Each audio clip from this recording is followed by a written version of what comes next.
50,000 சப்ஸ்கிரைபர்ஸை தாண்டி நம்ம சேனல் போயிட்டுருக்கு. அதுக்கு காரணமான உங்களுக்கு முதல் கண் என்னோட நன்றியை தெரிவிச்சுக்கிறேன். இன்றைக்கி நம்ம பார்க்குறது ஒரு பெங்காலி வெப் சீரிஸ். இது ஒரு தரமான வெப் சீரிஸ். முழுசாக பாருங்கள், கண்டிப்பாக உங்களுக்கு பிடிக்கும். அதுக்கு முன்னாடி நம்ம சேனலை சப்ஸ்கிரைப் பண்ணாமல் பார்த்துட்டு இருக்க நண்பர்கள் சப்ஸ்கிரைப் பண்ணி உங்கள் சப்போர்ட்டை கொடுங்க.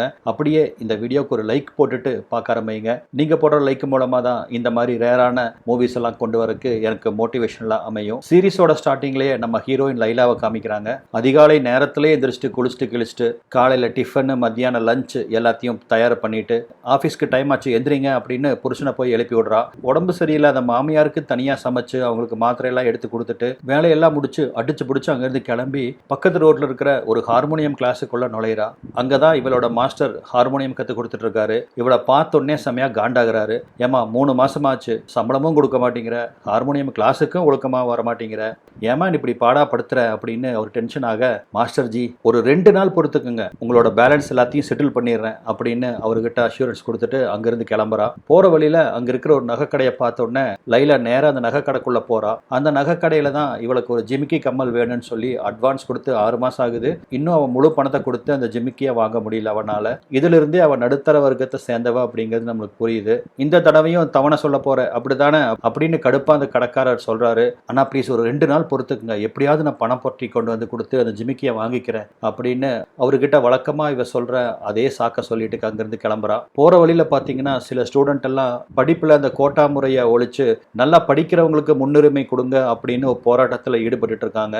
லைலா பாத்தீங்கன்னா எலக்ட்ரிசிட்டி போர்டில் ஒரு கிளர்க்கா ஒர்க் பண்ணிட்டு இருப்பா. கொஞ்ச நேரத்திலே லைலாவோட பாஸ் அவளை கூப்பிட்டு அனுப்புறாரு. உனக்கே தெரியும், இந்த ஆபீஸ்ல இருக்கிற பரிமல் பாபு ட்ரீட்மெண்ட்டுக்காக இந்தியா போயிருக்காரு. அதனால அந்த ஆள் இது வரைக்கும் நிர்வாகம் பண்ணிட்டு வந்த அந்த ரெக்கார்ட் ரூமை இனிமேல் அடிஷ்னலா நீ தான் பாத்துக்கணும் அப்படின்னு சொல்ல, என்னது அந்த வேலையும் சேர்த்தி பார்க்கணுமா அப்படின்னு லைலா ஷாக் ஆகிறா. வேலை மட்டும் கொடுப்பீங்க, ஆனால் சம்பளத்தை ஒழுக்கமாக கொடுக்க மாட்டீங்க அப்படின்னு மனசுக்குள்ள திட்டிகிட்டே இருக்க, நீ தான் நம்ம ஆஃபீஸில் சுறுசுறுப்பாகவும் நல்லா வேலை செய்கிற பொண்ணு, அது போக ரெக்கார்ட் ரூம் வேலைங்கிறது ரொம்ப கான்ஃபிடென்ஷியலான வேலை, உன்னை தவிர வேற யாரையும் இந்த ஆஃபீஸில் எனக்கு நம்ப தோணலை அப்படின்னு பாஸ் அவளை பாராட்டி பேச லைலாவோட முகம் அப்படியே பலூன் மாதிரி ஊதி போகுது சந்தோஷத்தில். அதே சமயத்தில் இங்கே லைலா புருஷனை காமிக்கிறாங்க. அவன் பேர் ஆசாத். முக்கியமான ஒரு எம்பியோட கம்பெனியில் தான் ஆசாத் ஒர்க் பண்ணிட்டு இருக்கான். 3 மாசமா பங்களாதேஷ்ல ஏகப்பட்ட கலவரங்கள் நடந்துட்டு இருக்க இவங்களுக்கு சம்பளம் கொடுக்காம தான் கம்பெனி ஓட்டிட்டு இருந்திருக்காங்க. இன்னைக்கு தான் சம்பளம் கொடுக்க வேண்டிய நாள். ஆனா பாத்தீங்கன்னா இன்னைக்கு அந்த கம்பெனி இழுத்து சாத்தப்பட்டு அதனால பெண்டிங் இருக்கிற 3 மாச சம்பளம் ஆசாத்துக்கு எப்ப வரும் அப்படின்னே தெரியாது. அதே சமயத்துல இங்க லைலாவோட ஆபீஸ்ல புது எலக்ட்ரிசிட்டி கனெக்ஷன் கேட்டு ஒருத்தர் அடிக்கடி ஆபீஸ் வராரு. அவர்கிட்ட அங்க இருக்கிறவங்க லஞ்சம் கேட்க அவர் லஞ்சம் கொடுக்க மறுக்கிறாரு. அதனால பல தடவை அவரை தேவையில்லாம அலைய விடுறாங்க. இதையெல்லாம் பார்த்துட்டு இருந்த லைலா அவரை கூப்பிட்டு, நான் உங்க வேலையை முடிச்சு தரேன், ஏன்னா நானும் உங்களை மாதிரி நடுத்தர வர்க்கம் தான், நீங்க தைரியமா போயிட்டு வாங்க, 2 நாள்ல கனெக்ஷன் வர்றதுக்கு நான் ஏற்பாடு பண்றேன் அப்படின்னு அவருக்கு தைரியம் சொல்லி கொடுத்து அவரோட ஃபைலை எடுத்து இமீடியட்டா ஹெட் ஆஃபீஸ்க்கு அனுப்புறா. பொதுவாகவே லைலா இறக்க குணம் கொண்டவ. யாருக்கு கஷ்டனாலும் முதல் ஆளா போய் நிற்பா. எல்லா வேலையும் முடிச்சுட்டு சாயந்தரமா வீட்டுக்கு கிளம்பலாம் அப்படிங்கிற சமயத்துல ஏகப்பட்ட ஃபைல்ஸை கொண்டு வந்து பியூன் கொடுக்குறான். இதை எல்லாத்தையும் பாஸ் இம்மீடியட்டா கம்ப்யூட்டர்ல ஃபீட் பண்ண சொல்லியிருக்காரு. ரொம்ப முக்கியமான ஃபைலு, ரொம்ப சீக்கிரட்டா இதை உன்னை வச்சுக்க சொன்னாருன்னு கொடுத்துட்டு போறான். இந்த வேலையெல்லாம் முடிச்சுட்டு எப்போ வீட்டுக்கு போகிறது அப்படிங்கிற கவலையோட அந்த வேலையை ஸ்டார்ட் பண்ணுறா. அந்த சமயத்தில் தான் டேபிள் கடியில் ஒரு பாக்ஸ் இருக்கிறத பார்க்குறா. என்ன பாக்ஸ் இது அப்படின்னு அதை ஓப்பன் பண்ணி பார்த்தவளுக்கு பயங்கரமான ஷாக்கு. அந்த பாக்ஸில் 50 லட்சம் ரூபாய் இருக்குது. இதை பார்த்து அதிர்ச்சியான லைலா இப்போதைக்கு அந்த பாக்ஸை மறைவாக ஒரு இடத்துல ஒளிச்சு வச்சுட்டு அவள் வேலையை முடிச்சுட்டு வீட்டுக்கு வந்துடுறா. ஆசாதும் லைலாவும் டின்னர் டேபிள் உட்காந்துருக்க, என்ன இன்னைக்கு சப்பாத்திக்கு சிக்கன் கிரேவி பண்ணுறேன்னு சொல்லியிருந்த, ஆனால் வெறும் முட்டை குழம்பு தான் வச்சிருக்க அப்படின்னு அவன் கம்ப்ளைண்ட் பண்ண, ஆமாம் சிக்கன் கிரேவி தான் வச்சுருந்தேன், ஆனால் நம்ம வீட்டு ஓனர் வந்திருந்தாரு, 3-4 மாதமாச்சு நம்ம வாடகை கொடுத்து வந்து அவர் ஹார்ஷாக பேச ஆரம்பிக்கவும் எனக்கு வேற வழி தெரியல, அங்கிள் உங்களுக்கு பிடிக்குமேனு சிக்கன் குழம்பு வச்சுருக்கேன் அப்படின்னு சொல்லி இருக்கிற சிக்கன்லாம் அவருக்கு போட்டுட்டேன் அப்படின்னு சொல்கிறா. சரி நம்மளுக்கு கொஞ்சமாக எடுத்து பண்ணியிருக்கலாமில்ல அப்படின்னு ஆசாத் சொல்ல, என் பர்ஸில் வெறும் 2 ரூபா தான் இருக்குது. ஆமாம் இன்னைக்கு உங்களுக்கு சம்பள நாளாச்சு, எங்கே உங்கள் சம்பளம்? ஆசாத் அவன் கம்பெனி இழுத்து மூடினதையே லைலா கிட்ட சொல்லாமல் மறைச்சிட்றான். ஏற்கனவே எல்லா பாரத்தையும் தாங்கிட்டு லைலா எதுவுமே வெளிக்காட்டிக்காம இந்த குடும்பத்தை நடத்திட்டு இருக்கா. மேலும் மேலும் அவளுக்கு கஷ்டம் கொடுக்க வேண்டாம் அப்படின்னு சொல்லி தான் அந்த விஷயத்தை மறைச்சிருப்பான். அது ஒண்ணுமில்ல, மேனேஜரோட மச்சான் இறந்துட்டாரு, அதனால மேனேஜர் அங்க போயிட்டாரு, 2-3 நாள்ல வந்துருவாரு, வந்த உடனே நம்மளுக்கு சம்பளம் வந்துடும், வீட்டு வாடகை கொடுத்துட்றான், உனக்கு பிடிச்ச அந்த ஜிமிக்கி கம்மலையும் வாங்கிடலாம் அப்படின்னு அவளை சமாளிக்கிறான். சாப்பிட்டு முடிச்சுட்டு பாத்திரம் மண்டமெல்லாம் கழுவி முடிச்சு மாமியாரை படுக்க வச்சுட்டு அப்பாடா அப்படின்னு வந்து பெட்ல படுக்கிறா. ஆல்ரெடி ஆசாத் தூங்கி போயிருக்கான். லைலாக்கு தான் தூக்கமே வரமாட்டேங்குது. மாட்டேங்குது. எப்படி புரண்டு படுத்தாலும் அவ கண்ணு முன்னாடி அந்த 50 லட்ச ரூபா தான் வந்து நிக்குது. மறுநாள் வழக்கமா வேலைக்கு வரா. இவளோட ஃப்ரெண்டு கபீர் இவளை தனியா கூட்டிட்டு போய், இதோ பாரு லைலா, எனக்கு சில மாசங்களுக்கு முன்னாடி நீ 10,000 ரூபாய் கொடுத்திருந்த இல்லையா, என்னால இந்த மாசமும் அதை திருப்பி கொடுக்க முடியல, உனக்கும் நிறைய கமிட்மெண்ட் இருக்கும், ஐ எம் சாரி லைலா அப்படின்னு சொல்ல, பரவாயில்லப்பா அடுத்த மாசம் கொடு, நான் மேனேஜ் பண்ணிக்கிறேன் அப்படின்னு ரொம்ப பெருந்தன்மையோட லைலா சொல்லவும், இல்ல லைலா அடுத்த மாசமும் முடியாது அப்படின்னு அவன் சொல்ல, சரி பரவாயில்ல அந்த பணத்தை நீயே வச்சுக்கோ, நான் அது உனக்கு கொடுத்த கிஃப்டா நினைச்சுக்கிறேன் அப்படின்னு லைலா ரொம்ப ஸ்போர்ட்டிவா சொல்ல, டன் டடான் அப்படின்னு அவன் பாக்கெட்ல இருந்து 10,000 எடுத்து அவளுக்கு நீட்டுறான். நான் சும்மா அவங்ககிட்ட விளையாண்டேன், ஆனாலும் நீ இவ்வளவு நல்லவளா இருக்கக்கூடாது அப்படின்னு சொல்லி அவ கையில பணத்தை கொடுத்துட்டு போறான். இதை பார்த்துட்டு இருந்த இன்னொரு கொலீக்கான டாலிங்கிற அந்த லேடி லைலா கிட்ட வந்து, என் பையன் படிப்பு செலவுக்காக பேங்க்ல கடன் வாங்கியிருந்தேன், 2 மாசமா கட்ட முடியல, இந்த மாசமும் கட்டலைன்னா பெரிய பிரச்சனை வந்துடும், அந்த 10,000 ரூபாய் எனக்கு இப்ப கொடுத்தீங்கன்னா ரொம்ப யூஸ்ஃபுல்லா இருக்கும், நான் 2 நாள்ல திருப்பி கொடுத்துட்றேன் அப்படின்னு டாலி சொல்ல, லைலாக்கும் எத்தனையோ தேவைகள் இருக்கு, அந்த 10,000 இருந்தா வாடகை கொடுத்துருக்கலாம், அவ ஆசைப்பட்ட அந்த ஜிமிக்கி கம்மல் கூட வாங்கியிருக்கலாம், ஆனா லைலாக்கு தான் ரொம்ப இலகிய மனசாச்சு. டாலி கேட்கவும் அந்த படத்தை டாலி கிட்ட கொடுத்துட்றா. சரி என்ன பண்றதுன்னு சொல்லி கடைக்கு போய் இந்த தடவையும் அந்த கடை ஓனர் கிட்ட 2 நாள் டைம் கேட்கறா. செம்ம கடுப்பான அந்த ஆளும், ஏமா எத்தனை நாளுமா இப்படியே சொல்லிட்டு இருப்ப, நீ 2,000 ரூபாய் கொடுத்து 6 மாசம் ஆகுது, அன்னைக்கு இருந்த விலை என்ன இன்னைக்கு இருக்கிற விலை என்ன, தேவையில்லாம ஏமா எனக்கு நஷ்டம் பண்ற, உனக்கு வேண்டாம்னா சொல்லு, நான் வேற ஒரு கஸ்டமருக்கு அதை வித்துக்கிறேன் அப்படின்னு சொல்லவும், இந்த தடவை லைலாக்கு கோவம் வந்துருது. அது எப்படி முடியும், எங்கிட்ட அட்வான்ஸ் வாங்கியிருக்கேல்ல, அப்ப அது எனக்கு தான் சொந்தம் அப்படின்னு சண்டை பிடிக்க ஆரம்பிக்கிறான். நீயும் உன்னோட அட்வான்ஸும் போமா, இன்னைக்கு சாயந்தரத்துக்குள்ள நீ பணத்தை கொடுக்கலன்னா கண்டிப்பா நான் அது வேற ஒருத்தருக்கு வித்துருவேன் அப்படின்னு கடைக்காரரும் கத்துறாரு. நகை வாங்க வந்திருந்தவங்க எல்லாம் லைலாவை ஒரு மாதிரியா பார்க்கவும் லைலாவுக்கு ரொம்ப அவமானமா போயிருது. தலையை குனிஞ்சிட்டே ஆபீஸ்க்கு வந்துடுறா. இது நடந்தது லஞ்ச் டைம்ல. அவமானப்பட்டு ஆபீஸ் வந்த லைலா ஏதோ ஒரு முடிவெடுத்தவளா அந்த பணப்பெட்டியை திறக்கிறா. அதுல இருந்து 10 லட்ச ரூபாய் எடுத்துட்டு போய் அவளுக்கு என்னென்ன நகையெல்லாம் பிடிக்குதோ அத்தனை நகையும் வாங்குறான். அந்த நகைக்கடைக்காரருக்கு ஒண்ணுமே புரியல. 10,000 ரூபாய்க்கு 10,000 தடவை தவணை சொன்ன இவகிட்ட எப்படி 10 லட்ச ரூபாய் வந்துச்சு அப்படின்னு அதிர்ச்சி ஆகிறாரு. நம்மளுக்கு என்ன, நமக்கு பிசினஸ் நடந்தா சரி அப்படின்னு அவ கேட்ட நகையெல்லாம் அவளுக்கு ராஜ மரியாதையோட கொடுக்கறாரு. நைட்டு வீட்டுக்கு வந்த ஆசாத் மனைவி அத்தனை நகையை போட்டு அலங்காரமா கண்ணாடி முன்னாடி உட்கார்ந்து இருக்கிறத பார்த்து பயங்கரமா ஷாக் ஆகிறான். இத்தனை நகை ஏதுடி உனக்கு அப்படின்னு பயந்து போய் மனைவியை பார்த்து கேட்க, 10 லட்ச ரூபாய் கொடுத்து இவ்வளவு நகை வாங்கியிருக்க, நல்லா இருக்கா அப்படின்னு லைலா குறும்பா சிரிக்கிறா. என்னது 10 லட்சமா அப்படின்னு அவனுக்கு தலை கிறுகு இருக்குது. யோ முட்டாள் புருஷா, இதெல்லாம் உண்மை நினைச்சியா, எல்லாமே கவரிங் நகையா, இது கூட உன்னால கண்டுபிடிக்க முடியல பாரு, லூசு லூசு அப்படின்னு புருஷனை திட்டவோ, அப்பாடா கவரிங் நகையா, நான் என்னமோ ஏதோன்னு பயந்துட்டேன் அப்படின்னு அவன் கொஞ்சம் ரிலீஃப் ஆகிறான். நைட்டு சாப்பிட்டு முடிச்சுட்டு வழக்கமா லைலா வேலையெல்லாம் முடிச்சுட்டு பெட்ரூம்குள்ள வரும்போது நம்மால் ஆல்ரெடி ஒரு தூக்கமே தூங்கிடுறான். இவங்களுக்கு கல்யாணம் ஆகி இத்தனை நாள் ஆகியும் ஏன் குழந்தை இல்லைங்கிறது எனக்கு இப்பதான் புரியுது. புருஷன் நல்லா கொரட்டை விட்டு தூங்கிட்டு இருக்க லைலா என்ன பண்றான்னு பாருங்க. ஆபீஸ்ல இருந்து வரும்போதே அந்த பணப்பெட்டியும் தூக்கிட்டு வந்திருக்கிறா. தூக்கிட்டு வந்தது மட்டும் இல்லாம இப்போ அவளோட ஹார்மோனியம் பெட்டி வீட்டுல சும்மா தானே கிடக்குது, அத்தனை பணத்தையும் அந்த ஹார்மோனி பெட்டிக்குள்ள ஒளிச்சு வைக்கிறா. லைலா ஆபீஸ் டெரஸ்ல பாத்தீங்கன்னா 3 பேர் ஏதோ முக்கியமா டிஸ்கஸ் பண்ணிட்டு இருக்காங்க. அவங்க டிஸ்கஸ் பண்றதுல இருந்து அந்த 50 லட்ச ரூபாயை பத்தி தான் அவங்க பேசுறாங்க அப்படின்னு புரியுது. அதுல ஒருத்தர் சொல்றான், பரிமல் பாபு ட்ரீட்மெண்ட்டுக்குன்னு இந்தியா போனா, ஆனா செத்துதான் திரும்பினா, அவன் பணத்தை எங்க ஒளிச்சு வச்சிருக்கான்னு பெஸ்ட் ஃப்ரெண்டான எங்கிட்ட கூட சொல்லல அப்படின்னு ஒருத்தர் ஆதங்கப்பட்டு இருக்க, இன்னொருத்தனும் அவன் பொண்டாட்டி பொண்ணு கிட்ட எல்லாம் மிரட்டியும் கூட கேட்டு பார்த்துட்டேன், அவங்களுக்கும் இந்த விஷயம் தெரியல அப்படின்னு சொல்றான். அப்பதான் 3வதா இருக்கிறவன், இல்ல நான் அவன் பொண்ணு கிட்ட விசாரிச்சேன், எனக்கு சேர வேண்டியதெல்லாம் ஆபீஸோட ரெக்கார்ட் ரூம்ல பத்திரமா இருக்கு அப்படின்னு அவன் பொண்ணு கிட்ட சொல்லிட்டு தான் செத்துருக்கான், ஆனா அவனுக்கு சேர வேண்டியது என்னங்கிறத அவன் பொண்ணு கிட்ட சொல்லல, நானும் ஆபீஸ்ல தேடாத இடம் இல்ல, அவன் பணத்தை எங்க வச்சிருக்கானே கண்டுபிடிக்க முடியல அப்படின்னு அவனுக்கு 3 பேரும் டிஸ்கஸ் பண்ணிட்டு இருக்கானுங்க. அதே சமயத்துல கீழே ஆபீஸ்ல லைலாவை பார்க்கறதுக்காக டாலி வர்றா. என்ன லைலா, தங்கமயில் ஆட்ல வர நதியா மாதிரியே ஜொலிக்கிற அப்படின்னு அவளை பாராட்டிட்டு லைலா கொடுத்த பணத்தை திருப்பி கொடுக்கறா. உன்னோட டைம்லி ஹெல்ப்புக்கு ரொம்ப நன்றிமா, நான் பணம் அரேஞ்ச் பண்ணிட்டேன், இந்தா உன் பணம் அப்படின்னு கொடுக்க, 10,000 ரூபாய், அது என்ன பெரிய பணம், இது உங்க பையனுக்கு என்னோட கிஃப்டா வச்சுக்கோங்க, அவனுக்கு பிடிச்சது ஏதாவது வாங்கி கொடுங்க போங்க அப்படின்னு கேஷுவலா சொல்லிட்டு போற லைலாவையே அதிர்ச்சியா பாக்குறா. என்னடா இது, ஒரே நாள்ல திடீர்னு ஆளே பயங்கரமா மாறிட்டா, 5க்கும் 10க்கும் ஆபீஸ்ல கையேந்திர பேசுகிற இவ எப்படி இப்படி மாறிட்டா அப்படின்னு அவள் யோசிக்கிறா. 50 லட்ச ரூபா அவள் கையில் இருக்கும்போது இந்த 10,000 ரூபா அவளுக்கு பெருசாக என்ன சொல்லுங்க. அன்னைக்கு நைட்டு தூங்க போன புருஷனை இழுத்து பிடிக்கிறா. கொஞ்ச நேரம் உங்கள் தூக்கத்தை தள்ளி வைங்க அப்படின்னு சொல்லிட்டு, இதை பாருங்க, கல்யாணமாகி நம்மளுக்கு இவ்வளவு வருஷத்தில் நான் உங்களை அது வேணும் இது வேணும்னு ஏதாவது கேட்டிருக்கேனா, இல்லை அங்கே கூட்டிகிட்டு போங்க இங்கே கூட்டிகிட்டு போங்கன்னு கேட்டிருக்கேனா, எனக்கு எங்காவது லாங் டூர் போகணும் போல ஆசையாக இருக்குது, அதுவும் காக்ஸ் பஜார் போகணும் அப்படின்னு சொல்ல, அப்படியே தூக்க கலக்கத்தில் இருந்த ஆசாத்துக்கு ஒரு நிமிஷம் சுளீர்னு மண்டையில் அடிக்குது. மீன் மாதிரி துள்ளி எந்திரிச்சு உட்கார்றான். நீ என்ன புரிஞ்சுதான் பேசுறியா?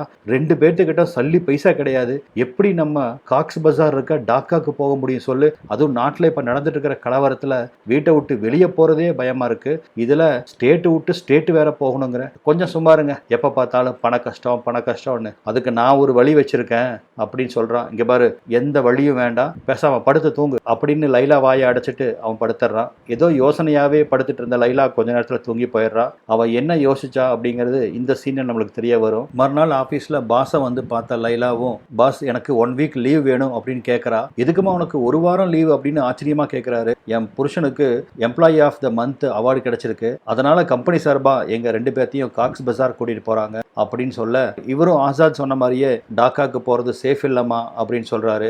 பாஸ், எங்களை கூட்டிட்டு வர பொறுப்பு கம்பெனிக்கு தான் சேரும், அவங்க எல்லாம் பார்த்துக்குவாங்க, எனக்கு நீங்கள் லீவ் மட்டும் கொடுங்க.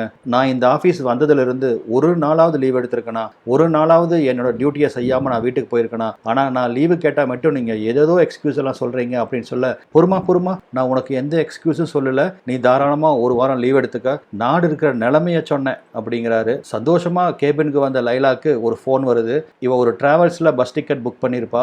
அவங்க தான் இவளுக்கு ஃபோன் பண்ணியிருக்காங்க. மேடம், இப்போ நம்ம நாட்டில் நடந்துட்டு இருக்கிற கலவரத்தை முன்னிட்டு டாக்காக்கு போகிற பஸ் எல்லாமே கேன்சல் ஆகிடுச்சு, அதனால் நீங்கள் வந்து உங்கள் பணத்தை ரிட்டர்ன் வாங்கிட்டு போங்க அப்படின்னு சொல்லிடுறானுங்க.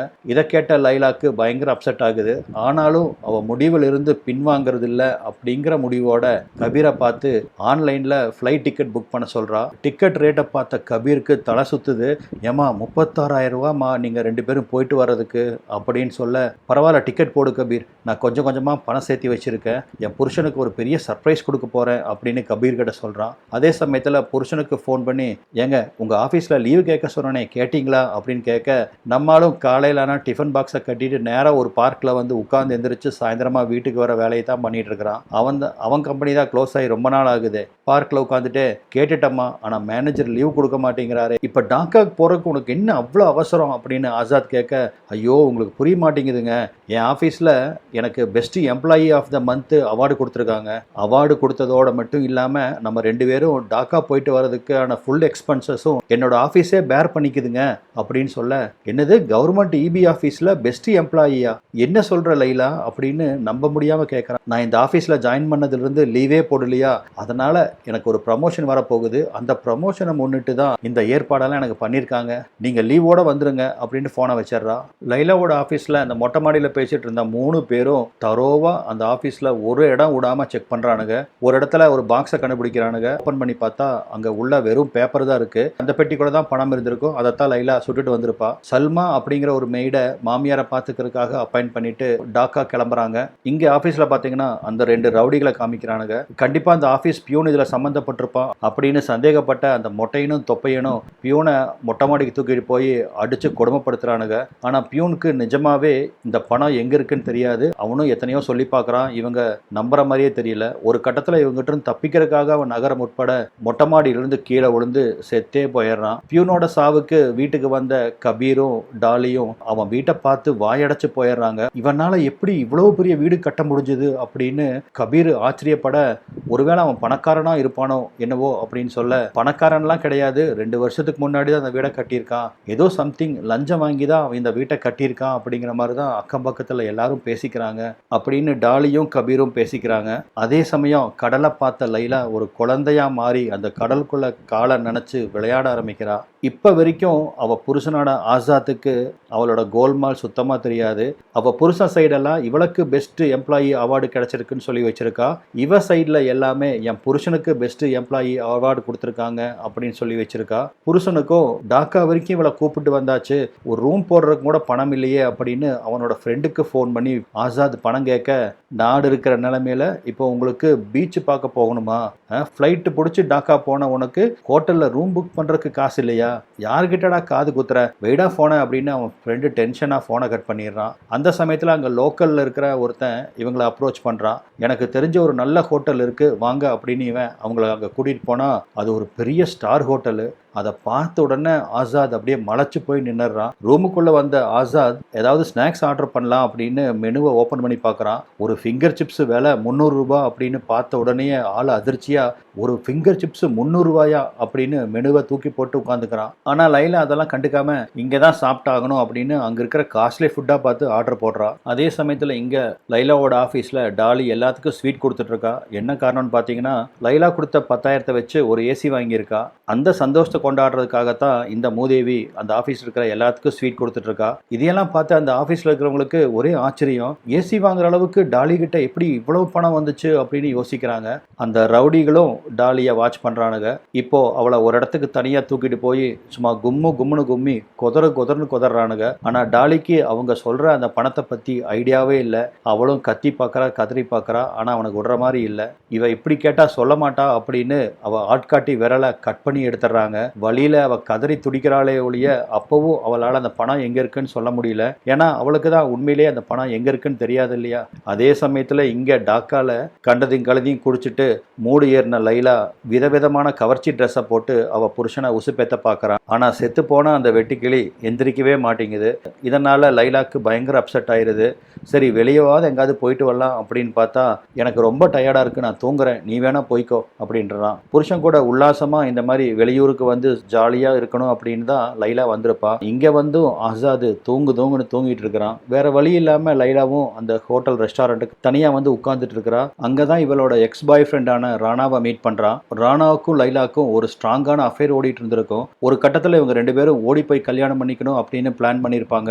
ரயில்வே ஸ்டேஷனுக்கு வரேன்னு சொன்ன ராணா வராமையே போனதால ரொம்ப ஏமாற்றத்தோட இவ வீடு திரும்பி இருப்பா. அதுக்கப்புறம் தான் இந்த ஆசாத கல்யாணம் பண்ணியிருப்பா. லைலாவை பார்த்த அவ பாய் ஃப்ரெண்டும் என்ன இந்த ஹோட்டல்ல அப்படின்னு கேட்க, என் ஹஸ்பண்ட் நிறைய பிசினஸ் பண்றாரு, நாங்க சாதாரணமா ஒரு டீ சாப்பிடணும்னாலே இந்த மாதிரியான ஹோட்டலுக்கு வந்து தான் சாப்பிடுவோம், அப்படிதான் இன்னைக்கும் ஒரு டீ சாப்பிட்டு போக வந்தோம், அவருக்கு டயர்டா இருக்குன்னு சொல்லி அவங்க ஒரு ரூம் புக் பண்ணி 1 மணி நேரம் படுத்து எந்திரிச்சு வரேன்னு சொல்லியிருக்காரு அப்படின்னு கொஞ்சம் கூட அவளை விட்டு கொடுக்காம பயங்கரமா பந்தா பண்ணிட்டு இருக்கிறா. ஆமா நீ எங்க இங்க அப்படின்னு ரொம்ப கேவலமா அவனை பார்த்து ஒரு கேள்வி கேட்க, நான் பண்ணது தப்பு தான் லைலா, அன்னைக்கு உங்களோட ஓடி போக வர முடியாத ஒரு சூழ்நிலை அப்படின்னு சொல்ல, நல்ல வேலை உங்களோட ஓடி போயிருந்தா நான் இவ்வளவு பெரிய ஹோட்டலுக்கெல்லாம் டீ குடிக்க வர முடியுமா, இட்ஸ் ஓகேப்பா எல்லாம் நல்லதுக்கு தான் அப்படின்னு வார்த்தைக்கு வார்த்தை அவனை குத்தி காமிச்சிட்டே இருக்கா. ஆனா ராணாவோ லைலாவோட நினைப்பாலேயே இன்னும் கல்யாணம் பண்ணிக்காம அனாதையா சுத்திட்டு இருக்கிறதா லைலா கிட்ட சொல்றான். லைலாக்கு அவன் மேல கொஞ்சம் கூட பரிதாபமே வரல. அவன் பண்ணின துரோகம் அப்படி. அவனை பெருசா கண்டுக்காம ஓகே பாய் அப்படின்னு சொல்லிட்டு அவ பாட்டுக்கு ரூமுக்கு வந்துடுறா. மறுநாள் காலையில் நேரத்தில் எந்திரிச்சு குளிச்சுட்டு என்னையும் பாரு என் அழகையும் பாரு அப்படின்னு அவ புருஷன் முன்னாடியே லைலா ட்ரெஸ் மாத்துறான். ஆனா அவனும் இவளை கண்டுக்காம படுத்திருக்கான். உண்மையிலேயே அவன் வெட்டுக்கிளி உயிரோட இருக்குதா அப்படின்னு நமக்கே சந்தேகம் வருது. ஆனா இந்த தடவை லைலா அவனை வெளியே கூப்பிடவே இல்லை. அவ பாட்டுக்கு ரெடியாகி கிளம்பி வெளியே வந்துடுறா. வெளியே வந்த இடத்துல ராணாவை திருப்பியும் மீட் பண்றான். உன் புருஷன் இப்பவும் பிஸியா இருப்பான், ஏதாவது மீட்டிங்ல இருப்பான் ரைட்டா, உனக்கும் இங்க யாரையும் தெரியாது, வா உனக்கு நான் சுத்தி காமிக்கிறேன் அப்படின்னு ராணா சொல்ல, லைலாக்கும் அங்க தெரிஞ்சவங்க வேற யாரும் கிடையாது. அதனால ராணா கூட வெளியே போறதுக்கு சம்மதிக்கிறான். எங்க சுத்தினாலும் கடைசியா லைலா கிட்ட தான் கெஞ்ச ஆரம்பிக்கிறான். 9 வருஷத்துக்கு முன்னாடி உன்னோட வேல்யூ தெரியாம போயிருச்சு, நான் பண்ணினது தப்பு தான், திருப்பியும் என்னோட லைஃப்குள்ள வருவியா, நான் இன்னும் கல்யாணம் பண்ணாம தனியா தான் சுத்திட்டு இருக்கேன் அப்படின்னு சொல்ல, நான் உன்னை கல்யாணம் பண்ணியிருந்தா இப்படி ஒரு பணக்கார வாழ்க்கையை வாழ்ந்திருக்க முடியுமா அப்படின்னு வாய்க்கூசாம பச்சை பொய் பேசுறா. நான் எவ்வளவு சந்தோஷமா இருக்கேன் தெரியுமா, எங்க ஏரியாவை சுத்தி எனக்கு எவ்வளவு மரியாதை இருக்கு தெரியுமா அப்படின்னு அண்ட புழுகுறா. ஆனா ராணாவோ இவளை விடாம நச்சரிச்சுட்டே இருக்கிறான். இவன் கெஞ்சறதுல ரொம்ப மெல்ட்டான லைலாவும் இப்ப அவன் கூட அஃபேர் வச்சுக்க ஆரம்பிக்கிறா. 2 பேரும் பழையபடி ஒண்ணுமா பழகுறாங்க. 9 வருஷத்துக்கு முன்னாடி லைலா ராணா மேல பைத்தியமா இருந்திருப்பா. இப்ப அந்த பைத்தியக்காரத்தனத்தை அவன் மேல காட்ட ஆரம்பிக்கிறா. புருஷனோ ரூமை விட்டே வெளியே வராம ஜாலியா டிவியை பார்த்துட்டு டேபை பார்த்துட்டு உட்காந்துருக்கான். ஆனா லைலாவோ இங்க என்ஜாய் பண்ணணும் அப்படிங்கறதுக்காக தான் டாக்காக்கு வந்திருக்கா. அதனால ஒரு நிமிஷம் கூட வேஸ்ட் பண்ணக்கூடாதுன்னு சொல்லி என்ஜாய் பண்றதுக்காக தான் இப்ப ராணா கூட சுத்திட்டு இருக்கிறா. மத்தியானமா சாப்பிட்டுட்டு தம் போடலான்னு வெளியே வர அங்க அந்த புரோக்கரை மீட் பண்றான் ஆசாத். இவங்க 2 பேரும் பேசிட்டு இருக்க அந்த சமயத்துல தான் லைலா ராணா கூட பைக்ல பயங்கர க்ளோஸா உட்காந்து அவனை கட்டி பிடிச்சிட்டு போறத பார்த்து அந்த புரோக்கரும், யாரு இது உங்க சொந்தக்காரனா அப்படின்னு கேட்கறா. யாரா இவன் கூட எதுக்குடா இவன் இப்படி க்ளோஸாக போகிறான் அப்படின்னு அவனுக்கே ஒன்றும் புரியல. அன்னைக்கு ஈவினிங் டாக்காலிருந்து கிளம்புறதுக்கான எல்லா ஏற்பாடையும் பண்ணிட்டு இருக்கிறா லைலா. மத்தியானம் அவளை இன்னொருத்தங்க கூட பார்த்ததை பற்றி ஆசாத் வாயவே திறக்கல. இங்கே லைலா வீட்டில் பார்த்தீங்கன்னா மாஸ்டர் வீட்டுக்கு வராரு. அந்த சல்மா தான் அவரை பார்த்து மேடமும் சாரும் டாக்காக்கு போயிருக்கிறத பற்றி சொல்கிறா. டாக்காக்கு போயிருக்காங்களா அப்படின்னு அவர் குழம்பி போய் நிற்கிறாரு. அப்போ பக்கத்தில் பார்த்தீங்கன்னா அந்த மொட்டையை நிற்கிறா. இது என்னோட அண்ணன் தான் அப்படின்னு சல்மா அந்த மாஸ்டருக்கு அறிமுகப்படுத்துறா. இந்த மொட்டை வேற யாரும் இல்லை, அந்த பியூனை மேல இருந்து தள்ளி கொண்டா இல்லையா, அந்த கேங்ல ஒருத்தன் தான் இவன். சரி லைலா எப்போ வரட்டும், என்னோட ஹார்மோனியம் பெட்டி வேணும், கொஞ்சம் எடுத்து தரீங்களான்னு கேட்க, ஆக்சுவலா இந்த மொட்டையா வந்து சல்மாவோட பாய் ஃப்ரெண்டு, அண்ணன் கிடையாது. தேவையில்லாம இந்த விஷயம் இந்த மாஸ்டர் ஏதாவது போட்டு விட்டுருவாரே அப்படின்னு பயந்து அந்த மொட்டையங்கிட்ட சொல்லி அந்த ஹார்மோனியத்தை தூக்கிட்டு போய் மாஸ்டர் கிட்ட கொடுக்குறாங்க. மாஸ்டர் அதை தூக்கிட்டு போய் கவர்மெண்ட்டுக்கு எதிராக பாட்டு பாடலாம் ஸ்ட்ரைக் நடக்கிற இடத்துக்கு. ஆனா பாத்தீங்கன்னா உள்ளுக்குள்ள பணம் நிறைய இருக்கிறதால அந்த ஹார்மோனியத்தை வாசிக்க முடியாம போயிடும். போராட்டம் நடத்திட்டு இருந்தவங்க மேலெல்லாம் போலீஸ் தடியடி நடத்த துண்டக்கான துணியாக்கானு ஆவான் அங்கிருந்து பிச்சுட்டு ஓடுறான். மாஸ்டரும் ஹார்மோனியம் பெட்டியை அங்கேயே விட்டுட்டு ஓட்டமா ஓடி போயிடுறாரு. இந்த மொட்டையனோட ஃப்ரெண்டு தொப்பையன் இருப்பான் இல்லையா, இப்போ அவங்க ரெண்டு பேரும் டாலியை ஒரு இடத்துல கட்டி போட்டு வச்சிருந்திருப்பாங்க. இதுக்கு மேல டாலி கிட்ட இருந்து எந்த தகவலும் கிடைக்காது அப்படின்னு அவளை கட்டவுத்து விட்டு, இந்த விஷயத்தை மட்டும் நீ வெளியே சொன்னேன்னா உன் பையனை தீத்து கட்டிடுவோம் அப்படின்னு பயமுறுத்தி ரிலீஸ் பண்ணிடுறானுங்க. ஊர் திரும்பின லைலாக்கு டாலிக்கு நடந்த அந்த கொடுமையெல்லாம் தெரிய வருது. நேரா டாலியை போய் மீட் பண்ணி பேச ஆரம்பிக்கிறா. என் விரலை வெட்டிட்டாங்கம்மா அப்படின்னு டாலி அழுக ஆரம்பிக்க, ஏன் அப்படின்னு பதறி போய் லைலா கேட்கறா. ஆபீஸ்ல ஏதோ 50 லட்ச ரூபாய் யாரோ திருடிட்டாங்களாமா, நான் தான் திருடிட்டேன்னு சொல்லி என்ன இப்படி பண்ணிட்டாங்கம்மா அப்படின்னு அவ சொல்லி அழுக லைலாக்கு தூக்கி வாரி போடுது. அந்த பணத்தை ஆட்டைய போட்டது நம்ம, ஆனா அந்த பணத்தால அநியாயமா பியூனும் செத்து போய் டாலியோட விரலும் போச்சே அப்படின்னு ரொம்ப வருத்தப்படுறா. லைலாக்கும் ராணாக்கும் தான் அஃபேர் ஓடிட்டு இருக்கு இல்லையா, அதனால இவளை ஃபாலோ பண்ணி ராணாவும் இவங்க ஊருக்கே வந்துடுறான். ஆசாத் வேலைக்கு போயிட்டான் அப்படின்னு நம்பி லைலா ராணா கூட அந்த ஊர்ல ஆள் நடமாட்டா இல்லாத இடமா பார்த்து அவங்க ரொம்ப நெருக்கமாகவும் இருக்க ஆரம்பிக்கிறாங்க. ஆனா ஆசாத் பார்த்தீங்கன்னா லைலாவை ஃபாலோ பண்ணிட்டு தான் வர்றான். இவங்க ரெண்டு பேர்த்த கையும் களவுமா பிடிக்கணும்னு சொல்லிட்டு தூரத்துல இருந்து இவங்க அடிக்கிற லூட்டி எல்லாத்தையும் வீடியோ வேற எடுத்துட்டு இருக்கான். அன்னைக்கு காலையில லைலா ரிக்ஷால தான் ஆபீஸ்க்கு வரா. ரிக்ஷாக்காரங்கிட்ட 500 ரூபாய் கொடுக்க என்கிட்ட சேஞ்ச் இல்லம்மா அப்படின்னு சொல்ல, சரி வெயிட் பண்ணுன்னு சொல்லி அவ ஆபீஸ் கேஷியர் கிட்ட போய் 500 ரூபாயை கொடுத்து சேஞ்ச் மாற்றும் போது தான் அந்த கேஷியர் கவனிக்கிறான். அந்த ரூபாய் நோட்ல ஏ அப்படின்னு ஒரு குறியீடு போட்டிருக்கு. இந்த ஏ அப்படின்னு குறியீடு போடப்பட்ட பணம் தான் அந்த பரிமல் பாபுன்னு இந்தியாவுக்கு ட்ரீட்மெண்ட் போய் செத்து போனா இல்லையா, அந்த ஆள் வாங்கின லஞ்ச பணம். இது எப்படி லைலா கிட்ட வந்துச்சு அப்படின்னா எல்லா பணத்தையும் இவ தான் ஆட்டையை போட்டு வச்சிருக்காளா அப்படின்னு அந்த கேஷியருக்கு சந்தேகம் வருது. இந்த தகவலை கேஷியர் ஆஃபீஸில் இருக்கிற வேற முக்கியமான தலைகிட்டலாம் சொல்ல, இப்போ அவங்க 3 பேரும் லைலாவை கூப்பிட்டு உட்கார வச்சு ரொம்ப அன்பாக விசாரிக்கிறானுங்க. ஆனால் லைலா ஒன்றுமே தெரியாத மாதிரியே நடிக்கிறா. ஒருவேளை இந்த பொண்ணுக்கு உண்மையிலே தெரியாது போல இருக்கு அப்படின்னு அவனுங்களும் நம்ப ஆரம்பிச்சிடுறாங்க. ஆனால் லைலாக்கு தான் கூடிய சீக்கிரம் டாலிக்கு நடந்ததா நம்மளுக்கும் நடக்க போகுது அப்படின்னு நினச்சிட்டு ரொம்ப பயத்தோட படுத்து தூங்குறா. கனவுல கூட பார்த்தீங்கன்னா ஒரு பெரிய சுடுகாட்டில் சுற்றியும் பணத்துக்கு நடுவில் இவ பணமாக கிடக்கிற மாதிரி கனவு வருது. உன்னால தான் நான் செத்தேன் அப்படின்னு அந்த பியூன் கனவுல வந்து இவளை மிரட்டுறா. உன்னால தான் என் விரல் போச்சு அப்படின்னு டாலி வந்து இவளை கனவுல மிரட்டுறா. மூச்சு முட்டை குபீர்னு எந்திரிச்சு உட்கார்றா. அப்பா எல்லாம் கனவா, எல்லாம் இந்த பணத்துக்கு தானே அப்படின்னு அந்த ஹார்மோனிய பெட்டியை செக் பண்றதுக்காக கட்லுக்கடியை பார்த்தவளுக்கு பயங்கரமான ஷாக்கு. அந்த ஹார்மோனி பெட்டியும் அங்கே இல்லை. தூங்கிட்டு இருந்த புருஷனை, என்னங்க இங்கிருந்து அந்த ஹார்மோனி பெட்டி எங்க அப்படின்னு கத்த, இந்த நடுராத்திரியில நீ ஹார்மோனியம் வாசிக்க போறியா, வர வர உன் அலப்புற தாங்க முடியல அப்படின்னு அவன் குப்புறப்படுத்துக்கிறான். மறுநாள் லைலா பயந்த மாதிரியே அந்த 2 ரவுடிகளும் லைலாவை கடத்திட்டு வந்து ட்ரெயின் ட்ராக்குக்கு நடுவில் அவளை படுக்க வச்சு கட்டி போட்டு அந்த பணத்தை பற்றி விசாரிக்கிறானுங்க. வேகமாக ட்ரெயின் இந்த ட்ராக்ல வந்துட்டு இருக்க வாயவே துறக்காம படுத்திருந்த லைலா பதறி போறா. ஆனால் நல்ல வேலையாக பார்த்தீங்கன்னா அந்த ட்ரெயின் பக்கத்து ட்ராக்ல போயிடுது. இதுக்கு மேலே உண்மையை மறைக்கிறதுல அர்த்தம் இல்லை அப்படின்னு புரிஞ்சுக்கிட்ட லைலா, ஆமாம் அந்த பணம் என்கிட்ட தான் இருக்கு, உங்களுக்கு எப்படி அந்த விஷயம் தெரியும் அப்படின்னு திருப்பி அவனுங்களை கேள்வி கேட்குறா. அதுக்கு அந்த 2 ரவுடிகளும் உண்மையை சொல்கிறானுங்க. உன்னை ஆஃபீஸில் நேற்று விசாரிச்சாங்க இல்லையா 3 பேர், அவங்களுக்கு உன் மேலே தான் சந்தேகம். அதனால் அந்த பணத்தை உங்ககிட்ட இருந்து மீட்டு கொடுத்தா எங்களுக்கு 5% கமிஷன் கொடுக்கறதா வாக்குறுதி கொடுத்துருக்காங்க. அதனால தான் நாங்கள் உனக்கு கடத்தி கொண்டு வந்திருக்கோம் அப்படின்னு சொல்ல, அப்படியா, அவனுக்கு மொத்தமாக உங்களுக்கு 5% தானே கொடுக்குறேன்னு சொன்னானுங்க. நான் உங்களுக்கு ஆளுக்கு 5% கொடுக்குறேன். நான் அந்த பணத்தை ஒரு இடத்துல வச்சுருந்தேன், அது காணாமல் போயிடுச்சு. அதை கண்டுபிடிச்சி கொடுத்தீங்கன்னா உங்களுக்கு ஆளுக்கு 5%, மிச்சம் இருக்கிறது எனக்கு, ஓகேவா அப்படின்னு ஒரு டீலை போடுறா. லைலா நினச்சிட்டா அந்த சல்மா தான் அந்த ஹார்மோனி பெட்டியை திருடிட்டு போயிட்டா அப்படின்னு. அப்பதான் அந்த மொட்டையன் அவளோட லவ்வர்னு தெரிய வர அவன் தானே அந்த பெட்டியை தூக்கி அந்த ஹார்மோனியம் மாஸ்டர் கொடுத்துருப்பான். இப்ப நேரா சல்மாவோட வீட்டுக்கு கூட்டிட்டு வர சல்மாவோ, இதோ பாருங்க மேடம், நான் ஏழை தான், ஆனா திருடி கிடையாது. அந்த ஹார்மோனிய பெட்டியை இதோ இந்த மொட்டையன் தான் தூக்கிட்டு போய் உங்க மாஸ்டர் கிட்ட கொடுத்தான், அவனையவே கேளுங்க அப்படின்னு சொல்ல, இதை கேட்டு லைலா தலையில அடிச்சுக்கிறா. மாஸ்டருக்கு ஃபோன் பண்ணா அவரு ஃபோன் பிக் பண்ணவே இல்லை. இந்த சமயத்துல லைலாவோட ஆபீஸ்க்கு ஆன்டி கரப்ஷன் ஆபீசர்னு ஒருத்தர் வராரு. அவரு பேரு கான். அந்த பியூன் செத்து போனதுக்கு அப்புறம் இந்த ஆபீஸ்ல ஏதோ கரப்ஷன் நடக்குது அப்படின்னு அவருக்கு தகவல் போக அதை பத்தி விசாரிக்கிறதுக்கு தான் இப்ப அங்க வந்திருக்காரு. வந்தவர் லைலா கிட்ட இருக்கிற ஐபோனை பார்த்து ஆச்சரியப்படுறாரு. எப்படி சாதாரண ஒரு கிளர்க்குக்கு 1.5 லட்சம் ரூபாய் போன் வந்துச்சு அப்படின்னு யோசிக்கிறாரு. அதே சமயத்துல இந்த இன்வெஸ்டிகேஷனை நடத்த போறது மிஸ்டர் ராணா, என்னோட கடைசி தங்கையோட புருஷன் அப்படின்னு ராணாவை அங்க கூப்பிட, இந்த ட்விஸ்டை கொஞ்சம் கூட லைலா எதிர்பார்க்கவே இல்லை. ஆக்சுவலா நம்மளே எதிர்பார்க்கல. அங்க புடிச்சு வச்ச புல்லாராட்டா ராணா வந்து நிக்கிறான். அவனை பார்த்ததுமே செம்ம காண்டாகுது. எவ்வளவு தைரியம் இருந்தா எனக்கு கல்யாணம் ஆகலைன்னு பொய் சொல்லி என்னை 1 மாசமா ஓட்டுன்னு ஓட்டியிருப்ப. நீ என்னை புரட்டுல என்னால சரியா கூட நடக்க முடியாம தண்டவாளத்தில் நடக்கிற மாதிரி நடந்துட்டு இருக்க. நீ என்னடானா இங்க வந்து குத்துக்கல்லு மாதிரி நிக்கிறையே அப்படின்னு அவனை கண்ணாலேயே முறைச்சு திட்டுறா. ஆக்சுவலாக ஏதோ ஒரு பிரச்சனைக்காக ராணாவை சஸ்பெண்ட் பண்ணியிருப்பாங்க.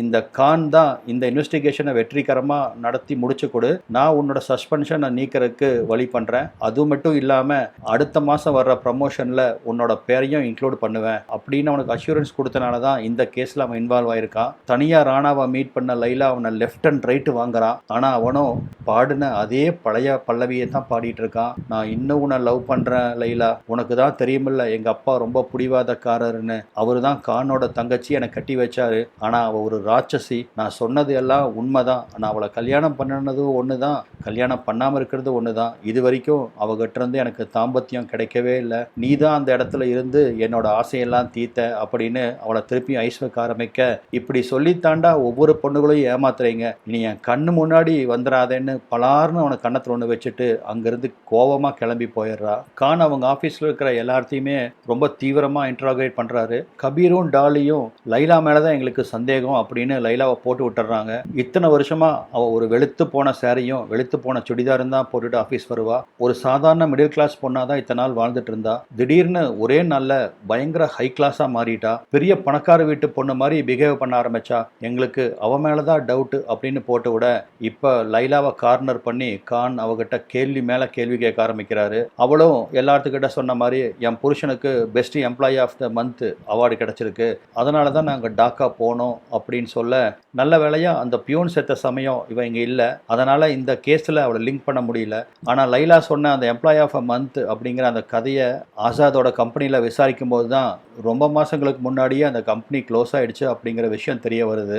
அதே சமயத்தில் அந்த மொட்டையனும் தொப்பையனும் அந்த மாஸ்டரை அவரை ஒரு இடத்துக்கு கடத்திட்டு போய் தட்டுன்னு தட்டி இவளுக்கு ஒரு வீடியோ கால் பண்ண, அவரும் லைலா கிட்ட கெஞ்சுன்னு கெஞ்சுறாரு. அன்னைக்கு நடந்தது எல்லாத்தையும் சொல்லி அழுகிறாரு. அவர் மேலே பரிதாபப்பட்ட லைலா எதுக்காக அவரை அடிச்சு முதல்ல அவரை ரிலீஸ் பண்ணு அப்படின்னு சொல்ல, இந்த 2 பேர்த்தையும் க்ளோஸாக வாட்ச் பண்ணிட்டு இருந்த ராணா இந்த 2 ரவுடிகளையும் வந்து பிடிச்சிட்றான். கட்டி வச்சு சும்மா உரின்னு உரிக்க அவனுக்கு நடந்தது ஒன்று விடாம அத்தனையும் ராணா கிட்ட ஒப்பிச்சிடுறானுங்க. இந்த சந்தர்ப்பத்தை யூஸ் பண்ணிக்கணும்னு நினைச்ச ராணா லைலாவை தனியாக மீட் பண்ணுறான். இத்தனை நாள் நான் உங்கள்கிட்ட லவ்னு சொல்லி நடிச்சதெல்லாம் இந்த பணத்துக்காக தான். மரியாதையா அந்த 50 லட்ச ரூபா என் கையில் கொடுத்துட்டு நீ ஓடி போயிரு, உனக்கு எந்த பிரச்சனையும் வராமல் பார்த்துக்கிறேன். அப்படி இல்லை உன்னை உள்ள தூக்கி போட்டுட்டு அந்த பணத்தை யாருக்கும் தெரியாமல் எடுத்துகிட்டு போறதுக்கு எனக்கு ரொம்ப நேரம் ஆகாது அப்படின்னு அவளை மிரட்டுறான். அந்த சமயத்தில் பார்த்தீங்கன்னா பங்களாதேஷ் நடந்த கலவரத்தில் ஆட்சி கவிழ்க்கப்பட்டு பங்களாதேஷ் ஆர்மி டேக் ஓவர் பண்ணிக்குது. பொதுமக்கள் எல்லாம் போலீஸ் ஸ்டேஷன் எல்லாம் அடிச்சு உடைச்சிட்டானுங்க. கம்ப்ளைண்ட் கொடுக்கறதுக்கு போலீஸும் கிடையாது. இது லைலாக்கு அட்வான்டேஜா போயிருது. லைலாவை மென்டலா ரொம்ப டார்ச்சர் பண்ணி அவளை கார்னர் பண்ணி பணத்தை கேட்க ஆரம்பிக்கிறானுங்க. ப்ரெஷர் தாங்க முடியாம நைட்டு தூக்கம் வராம எந்திரிச்சு உட்காந்து லைலா அழுக ஆரம்பிக்க, எப்பவுமே படுத்தா தூங்கி போற ஆசாத் அன்னைக்கு தூக்கம் வராம அவனும் ஒரு பக்கத்துல உட்கார்ந்துருக்கான். இதை ஆச்சரியமா லைலா பார்க்க, உனக்கும் ராணாக்கும் நடுவில் ஓடிட்டு இருக்க அஃபேரை எனக்கு ரொம்ப நல்லா தெரியும் அப்படின்னு அவன் பார்த்தது எல்லாத்தையும் சொல்ல, ஏற்கனவே எல்லா சைட்ல இருந்து ப்ரெஷரை சமாளிக்க முடியாம லைலா மனசுக்குள்ளேயே வச்சு புழுங்கிட்டு இருக்க, ஆசாதும் உண்மையா கண்டுபிடிச்சிட்டான் அப்படின்னு தெரிய புருஷனுக்கு துரோகம் பண்ணிட்டமேன்னு சொல்லி பயங்கரமா அழுக ஆரம்பிக்கிறா. எந்த அளவுக்கு ராணா பொய் சொல்லி அவளை மேனிப்புலேட் பண்ணா அப்படின்னு ஆசாத் கிட்ட சொல்லி அழுகிறா. எல்லாத்தையும் கேட்ட ஆசாதும் முதல்ல நீ திருடின அந்த பணம் யாருக்கு சேர வேண்டிய பணங்கிறத கண்டுபிடி, அதுக்கப்புறம் அதை என்ன பண்ணலாம் நம்ம பார்க்கலாம் அப்படின்னு சொல்ல, அன்னைக்கு நைட்டு யாருக்கும் தெரியாமல் கபீரை மட்டும் கூப்பிட்டுட்டு லைலா ஆஃபீஸ்க்கு வந்து இந்த பணம் யாரோடதா இருக்கும் அப்படின்னு தேட ஆரம்பிக்கிறா. அப்போ தான் ஒரு ஃபைலில் ஏ அப்படின்னு ஒரு சிம்பல் போட்டிருக்கு. இதை எங்கேயோ பார்த்துருக்குமே அப்படின்னு யோசிச்ச லைலா அப்போ தான் அவள் வச்சிருக்கிற பணத்துலலாம் இந்த ஏ அப்படிங்கிற சிம்பல் இருக்கிறத அவளுக்கு நினைவுக்கு வருது. உடனடியாக அந்த ஃபைலை எடுத்து பார்க்குறா. இப்போ மறுநாள் அந்த ஃபைலை கான் முன்னாடி கொண்டு வந்து சப்மிட் பண்ணுறா. இந்த ஃபைல் இருக்கிற அதே ஏ தான் எங்கிட்ட இருந்த பணத்துல இருந்துச்சு அப்படின்னு அவர்கிட்ட சொல்ல, அந்த ஃபைலை ஓப்பன் பண்ணி பார்க்கும்போது தான் அவருக்கு புரியுது, சட்டப்படி அந்த இடத்துல கழிவு நீர் போகிற ஒரு கம்பெனி கட்டவே கூடாது. ஆனால் அதையும் மீறி லைசன்ஸ் கொடுக்கறதுக்காக இந்த லஞ்ச பணம் அந்த பரிமல் பாபுக்கு கைமாறப்பட்டிருக்கு. 50 லட்சம் இந்த லஞ்சமா பரிமல் பாபு வாங்கினா இல்லையா, இது அவனுக்கு மட்டும் இல்லை, இந்த லைசன்ஸை கொடுக்கறதுக்கு பல பேர்த்தோட கையெழுத்து தேவைப்படும். எல்லாத்துக்கும் பணம் டிஸ்ட்ரிபியூட் பண்ணுறதுக்காக தான் இந்த ஆஃபீஸில் பரிமல் பாபு ஒழிச்சு வச்சிருப்பான். தங்களுக்கு சேர வேண்டிய பணத்தை தேடி தான் கையெழுத்து போட்ட ஒவ்வொரு ஆஃபீஸரும் அந்த பணத்தை தேடிட்டு இருந்திருக்காங்க. ஸோ இதுதான் இந்த 50 லட்ச ரூபா பணத்துக்கு பின்னாடி இருக்கிற ஒரு ஸ்டோரி. என்னதான் லைலா பணத்தை திருடினாலும் இப்போ அந்த பணம் அவகிட்ட இல்லை. இருந்தாலும் தன்னோட உயிரை பணையம் வச்சு இந்த ஃபைலை கண்டுபிடிச்சு கொண்டு வந்து கொடுத்ததுக்காக கான் லைலாவை இந்த கேஸ்ல இருந்து விடுவிச்சிடுறாரு. அதே சமயத்தில் லைலா, கபீர், அந்த டாலி 3 பேர்த்த தவிர ஆஃபீஸில் இருக்கிற மற்ற அத்தனை பேர்த்தையும் அரெஸ்ட் பண்ணுறாரு. தன்னோட மனைவியை மேனிப்புலேட் பண்ண ராணாவை சிக்க வைக்கணும் அப்படிங்கிறதுக்காக ஆசாத் இவங்க 2 பேர்த்தையும் ஃபாலோ பண்ணி வீடியோ எடுத்திருப்பான் இல்லையா, அந்த வீடியோவை ராணாவோட பொண்டாட்டிக்கு அனுப்பிச்சு வைக்க, அதன் மூலமா ஆசாத் ராணாக்கு ஒரு பெரிய ஆப்ப சொருகிறான். படத்தோட கிளைமாக்ஸ்ல லைலாக்கு ஒரு ஃபோன் வருது. ஃபோன் பண்றது யாருன்னு பார்த்தா அந்த சல்மாங்கிற அந்த வேலைக்கார பொண்ணு தான். மேடம், அன்னைக்கு நான் திருடின்னு சொன்னீங்க இல்லையா, நான் திருடி இல்லைன்னு உங்களுக்கு ப்ரூவ் பண்றதுக்கு எனக்கு ஒரு சான்ஸ் கிடைச்சிருக்கு. நீங்க தேடிட்டு இருந்த ஹார்மோனியத்தை பக்கத்தில் இருக்கிற 2 பிச்சைக்காரனக வச்சு விளையாண்டுட்டு இருக்கிறத நான் பார்த்தேன். அதை இப்போ தூக்கிட்டு வந்து உங்க வீட்டில் தான் வச்சிருக்கிறேன். என்ன கணங்க அது. இதை கேட்ட சந்தோஷத்துல லைலா ஓடி போய் இந்த ஹார்மோனியத்தை ஓப்பன் பண்ணி பார்க்குறா. நல்ல வேலையா அந்த ஹார்மோனியம்குள்ளே இருக்கிற அந்த 50 லட்ச ரூபா பணம் அப்படியே இருக்குது. வேற என்ன, அத்தனை பணமும் இப்போ லைலாக்கு தான் சொந்தம். ரொம்ப சந்தோஷமா அந்த ரோட்ல அப்படியே கனவுகளோட நடக்க ஆரம்பிக்கிறா. இதோட இந்த படமும் முடியுது. என்னங்க, இந்த படம் ரொம்ப டிஃப்ரெண்டா இருந்துச்சா, உங்களுக்கு பிடிச்சதா அப்படிங்கிறத கமெண்ட்ல தெரிவிங்க. நம்ம மீண்டும் வேற ஒரு பதிவில் சந்திக்கலாம். நன்றி.